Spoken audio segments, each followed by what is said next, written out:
அஸ்ஸலாமுஅலைக்கும். Hi friends, welcome to அஃபஃப்ரா kitchen. இன்னைக்கு என்னோட பிஸி ஷெடியூல் தான் வந்து உங்க கூட ஷேர் பண்ண போறேன். இதுல வந்து ஒரு ஹெல்த்தியான ரெசிபி, டிப்ஸ் அண்ட் டிப்ஸ் எல்லாமே இருக்கு. ஸோ லேட் பண்ணாம வீடியோக்குள்ள போகலாமா? இந்த வீடியோ வந்து நான் ஈவினிங் எடுத்த வீடியோ. பசங்க வந்து நைட் டின்னருக்கு வந்து மேக்ரோனி கேட்டிருந்தாங்க. ஸோ அது செஞ்சுட்டு மாவு கொஞ்சம் அரைக்கிற வேலை இருந்துச்சு. அதெல்லாம் அரைச்சி வந்து வச்சுட்டு கம்பு தோசைக்கு தான் அரைச்சேன். இதை வந்து நம்ம குடிக்க வச்சுட்டு மார்னிங் வந்து தோசை ஊற்றிக்கலாம் அப்படின்னு. அப்புறமா பசங்களுக்கு ஸ்நாக்ஸ் எதுவுமே இல்லை. ஸோ அதுக்காக வந்து கேக் தான் வந்து ரெடி பண்ணிட்டு இருக்கேன்.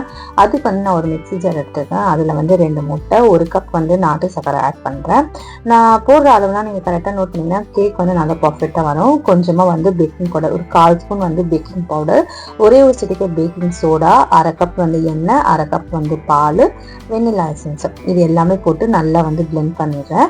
ப்ளஸ் இதில் வந்து கொக்கோ பவுடரும் வந்து 2 ஸ்பூன் போட்டிருக்கேன், சொல்ல மறந்துட்டேன். போட்டு நல்லா மிக்ஸ் பண்ணிவிட்டு கோதுமை மாவு 1 கப்பு, 1/2 கப் வந்து ஓட்ஸ் பவுடர் வந்து நான் அரைச்சி வச்சுருந்தேன். ஸோ வந்து அதையும் போட்டு நல்லா மிக்ஸ் பண்ணிவிட்டு அதில் வந்து கொஞ்சமாக உப்பு போட்டுக்கிட்டேன். நல்லா மிக்ஸ் பண்ணிவிட்டு இப்போ வந்து நம்ம அரைச்ச பேட்டரை வந்து ஊற்றி நல்லா வந்து மிக்ஸ் பண்ணணும்.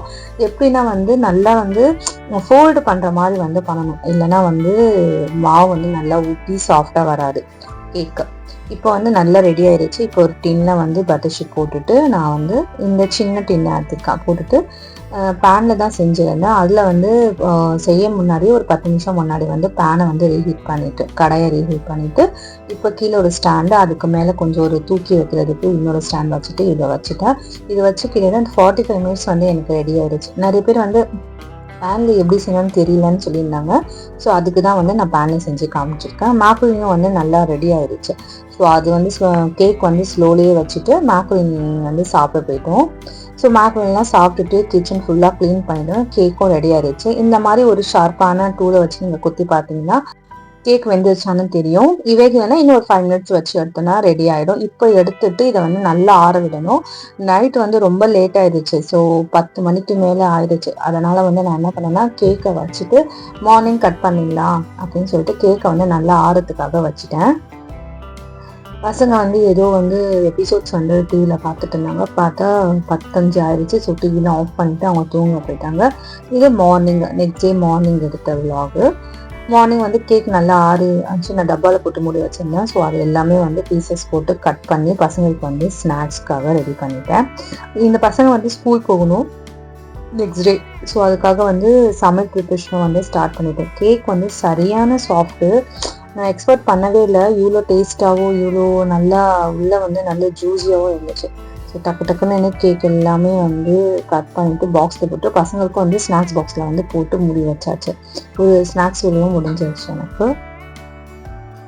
இப்போ வந்து பசங்களுக்கான லஞ்ச் தான் ரெடி பண்ணிட்டு இருக்கேன். கொஞ்சம் கேரட்டும் புதினா வந்து க்ளீன் பண்ணி வச்சுக்கேன். ஆல்ரெடி வந்து இந்த ரெசிபி நம்ம சேனலில் இருக்குது. ஸோ வந்து நீங்கள் ரெசிபி வந்து நான் லிங்க் தரேன், நீங்கள் கண்டிப்பாக பாருங்கள். இதில் வந்து நான் சிம்பிளாக சொல்லியிருக்கேன். எண்ணெய் போட்டுட்டு ஹோல் கரம் மசாலா போட்டுட்டு வெங்காயம் தேவையான அளவு, பச்சை வெங்காயம் நல்லா மிக்ஸ் பண்ணிவிட்டு இஞ்சி பூண்டு பேஸ்ட் போட்டு நல்லா வதக்கிட்டு புதினா ஒரு கைப்பிடியும் வந்து கட் பண்ணி வச்ச கேரட்டும் போட்டு நல்லா வந்து ஒரு 2 மிக்ஸ் கொடுத்துட்டு தேவையான அளவு உப்பு போட்டுட்டு இப்போ வந்து கேரட் வந்து ஓரளவுக்கு வந்து நல்லா வதக்கின அப்புறமா 2 கப் தண்ணி போட்டு உப்பு போட்டுட்டு தண்ணி நல்லா கொதிச்ச அப்புறமா அரிசி வந்து போட்டுட்டு லாக் பண்ணிட்டோம்னா மூடிட்டு ஒரு 10 நிமிஷம் கழிச்சு தம் வச்சிட்டோம்னா நம்மளோட கீ ரைஸ் வந்து ரெடி ஆயிடும்.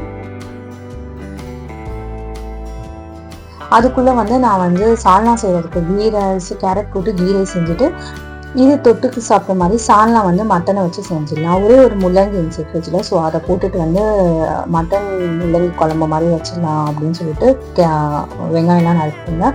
என்னோடய அஃப்ரா வந்து கொஞ்சம் எனக்கு ஹெல்ப் பண்ணிட்டு இருந்தேன். ரெடி ஆகிட்டு ஸ்கூலுக்கு ரெடி ஆகிட்டு கொஞ்சம் எல்லாமே வந்து கொஞ்சம் ஹெல்ப் பண்ணிட்டு இருந்தேன். ஸோ டக்குன்னு வந்து வெங்காயம்லாம் கட் பண்ணி வச்சுட்டு இந்த சைடில் வந்து அரிசியும் வந்து தண்ணியும் நல்லா கொதிச்சிருச்சு. ஸோ அரிசி போட்டு அதையும் வந்து மூடி வச்சேன். குழம்பு செய்கிறதுக்கு நான் வந்து குக்கர் வச்சு கடலை எண்ணெய் ஆட் பண்ணிட்டேன். ஒரு 2 ஸ்பூனு ஆட் பண்ணிவிட்டு வெங்காயம் வந்து கொஞ்சம் வந்து ஒரு 2 வதக்கிட்டு உடனே வந்து தக்காளி வந்து கட் பண்ணிட்டேன். இதில் வந்து வெங்காயம் போட்ட உடனே கொஞ்சமாக வந்து இது மேலே வந்து கரம் மசாலா போட்டுக்கிட்டேன். இந்த ஹோல் கரம் மசாலா, பட்டை, லவங்கம், ஏலக்காய், அன்னாச்சி பூ, இது வந்து கொஞ்சமாக வந்து எல்லாமே போட்டுட்டு வெங்காயம் வந்து வதக்க வச்சிட்டேன். வெங்காயம் கொஞ்சம் வந்து ப்ரௌனிஷாக வந்த அப்புறமா கட் பண்ணி வச்ச தக்காளியும் வந்து ஆட் பண்ணிக்கிட்டேன்.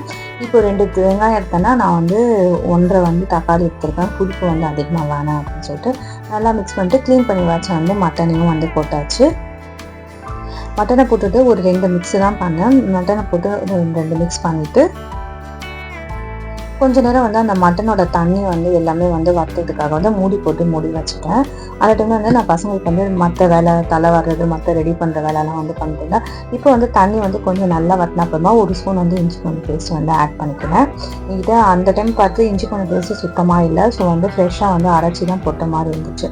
ஸோ இஞ்சி பூண்டு பேஸ்ட்டு போட்டுட்டு நல்லா வதக்கிட்டு ஒரு ஸ்பூன் வந்து மிளகாத்தூள் வந்து ஆட் பண்ணிக்கிறேன். 1லேருந்து 1.25 வரைக்கும் ஆட் பண்ணிக்கலாம். நான் வந்து 1 ஆட் பண்ணியிருக்கேன். மிளகாத்தூள் போட்டுட்டு தேவையான அளவு மஞ்சள் போட்டுட்டு நல்லா வந்து அதை வந்து மிக்ஸ் பண்ணி விட்டுட்டேன். மிக்ஸ் பண்ணிட்டு 1/2 ஸ்பூன் வந்து கறி மசாலா தூள் வந்து நான் வச்சுருந்தேன், அதை வந்து ஆட் பண்ணுறேன். உங்ககிட்ட கறி மசாலா இல்லைன்னா நீங்கள் வந்து கரம் மசாலாவும் ஆட் பண்ணிக்கலாம். நல்லா கறி மசாலா ஆட் பண்ணும்போது இன்னும் கொஞ்சம் நல்லா ஃப்ளேவராக இருக்கும். இதை நல்லா வந்து மிக்ஸ் பண்ணிவிட்டு கட் பண்ணி வச்ச வந்து முள்ளங்கியும் வந்து நல்லா ஆட் பண்ணிவிட்டு நல்லா வந்து ஒரு மிக்ஸ் கொடுத்துட்றேன். இது வந்து நல்லா வந்து இதை ரெண்டும் வந்து கொஞ்சம் வந்து ஒரு 2 நிமிஷம் வந்து வேகத்துக்காக வைக்கிறேன். அந்த டைமில் வந்து நான் வந்து தேங்காய் வந்து நல்லா வந்து கட் பண்ணி கொடுக்குறேன். நான் வந்து கிட்டத்தட்ட இது வந்து 1/2 மூடி தேங்காய் வந்து எடுத்திருக்கேன்.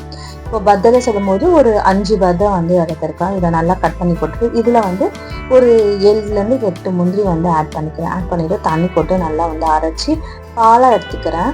பாலாக எடுக்கும்போது குழம்பு வந்து ஒரு திக்னஸ் வந்து சூப்பராகவே இருக்கும். பாலாக நம்ம ஆட் பண்ணும்போது அதே வந்து நம்ம பேஸ்ட்டாக ஆட் பண்ணும்போது குழம்பு இன்னும் அதிகமாக திக்காயிடும். ப்ளஸ் வந்து சாப்பிடும்போது ஒரு திரியாக வந்து ஒரு மாதிரியாக இருக்கும். ஸோ வந்து தேங்காய் பால் நல்லா எடுத்துகிட்டு 3 தடவை வந்து தேங்காய் பால் எடுத்து நல்லா வந்து இதில் போட்டு நல்லா மிக்ஸ் பண்ணிவிட்டு உப்புலாம் போட்டு உப்பு எல்லாமே செக் பண்ணிவிட்டு குக்கரை வந்து லாக் பண்ணிவிட்டு உங்கள் மட்டன் வேகிற டைம் வந்து நான் வந்து ஒரு 6 விசில் விட்டுருக்கேன். அந்த விசில் வந்துட்டுமா குக்கரை ஆஃப் பண்ணிட்டு பசங்களுக்கு வந்து லஞ்ச் கட்டிட்டேன். 3 பேருக்கும் வந்து டிஃபன் பாக்ஸ் வந்து பேக் பண்ண ஸ்டார்ட் பண்ணிட்டேன். நான் வந்து எப்போவுமே சாதம் தனியாக குழம்பு தனியாக தான் பேக் பண்ணுவேன். ஏன்னா ஆஃப்டர்நூன் சாப்பிடும்போது நம்ம குழம்பு வந்து சாதத்துலேயே ஊற்றி கொடுக்கும்போது பசங்களுக்கு வந்து ஒரு நொசை வந்துடும். அவங்களுக்கு வந்து அந்த சாப்பிட்ற ஃப்ரெஷ்னஸ் இருக்காது. பையன் வந்து டிஃபன் வேணால் சாப்பாடு தான் வேணும்னு சொன்னதால அவனுக்கும் வந்து சாப்பாடே வந்து கொடுத்தாச்சு. ஸோ எல்லாரும் வந்து லஞ்ச்லாம் கட்டிட்டு எல்லாரும் போயிட்டாங்க. பெரிய பொண்ணு வந்து தான் வந்து இப்போது ஏன்னா அவளுக்கு வந்து ஆட்டோ வரணும். மீதி 2 பேருக்கு ஹஸ்பண்ட் பண்ணி விட்டாச்சு. ஸோ அவளுக்கு வந்து ஆட்டோக்காக அவள் வெயிட் பண்ணிட்டு இருந்தான்.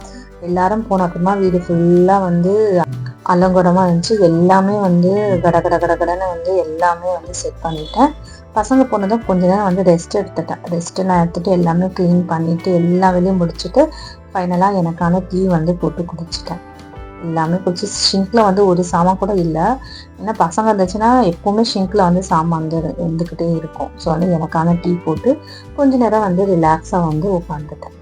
அதுக்கப்புறமா மத்தியானம் போல் வந்து தொழுகெல்லாம் முடிச்சுட்டு சாப்பாடு வந்து கொஞ்சம் சூடாக சாப்பிட்டா நல்லாயிருக்கும்னு இட்லி பாத்திரத்தில் வச்சுட்டு சாப்பாடை சூடு பண்ணிவிட்டு குழம்பும் வந்து சூடு பண்ணிட்டேன். குழம்புல வந்து கஸ்தூரி மெத்தி வந்து போட மறந்துட்டேன். ஸோ கொதிக்கும் போது வந்து கஸ்தூரி மெத்தி போட்டு கொதிக்க வச்சுட்டு உட்காந்து சூடான சாப்பாடை சாப்பிடும்போது அதோட டேஸ்ட்டு அல்ட்டியாக இருந்துச்சு.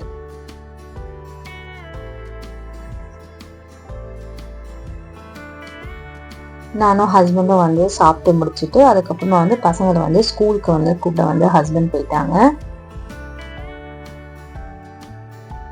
பசங்க வந்து கடல் பாசி வேணும்னு சொல்லியிருந்தாங்க. ஸோ வந்து அந்த கடல் பாசி வேலையெல்லாம் பண்ணி வச்சுட்டு செட்டிங்காக வந்து ஃப்ரிட்ஜில் வந்து எடுத்து வைக்கிறதுக்காக வந்து எல்லாமே வச்சுட்டு இருந்தேன். அதுக்குள்ளே வந்து பசங்க வந்துட்டாங்க. இந்த கடல் பாசியை நான் பசங்களுக்கு வந்து நைட்டு தான் கொடுத்தேன். ஏன்னா இது செட் ஆகுறதுக்கு 2 மணி நேரம் ஆகிடும் இல்லையா. ஸோ வந்து பசங்க சாப்பிட்டு டேஸ்ட்டு ரொம்ப சூப்பராகவே இருக்குன்னு சொன்னாங்க. இதோட வீடியோ வந்து நான் ஷூட் பண்ணி வச்சுருக்கேன். கண்டிப்பாக உங்களுக்கு எடிட் பண்ணி போட்டுருக்கேன். இந்த வீடியோ உங்களுக்கு ரொம்ப பிடிச்சிருக்கும் நம்புறேன். அப்படி பிடிச்சிருந்துச்சுன்னா மறக்காம வந்து சப்ஸ்கிரைப் பண்ணி பெல் ஐக்கானை கிளிக் பண்ணி வச்சுக்கோங்க. அப்போ தான் நான் போகிற வீடியோ உங்களுக்கு நோட்டிஃபிகேஷனாக வரும். உங்கள் ஃப்ரெண்ட்ஸ் அண்ட் ஃபேமிலிக்கும் ஷேர் பண்ணிடுங்க. சின்னதாக ஒரு லைக்கும் பண்ணிவிடுங்க. நம்மளோட சேனல் இன்ஸ்டாகிராமில் இருக்க ஃபாலோ பண்ணி வச்சுக்கோங்க. தேங்க்ஸ் ஃபார் வாட்சிங்.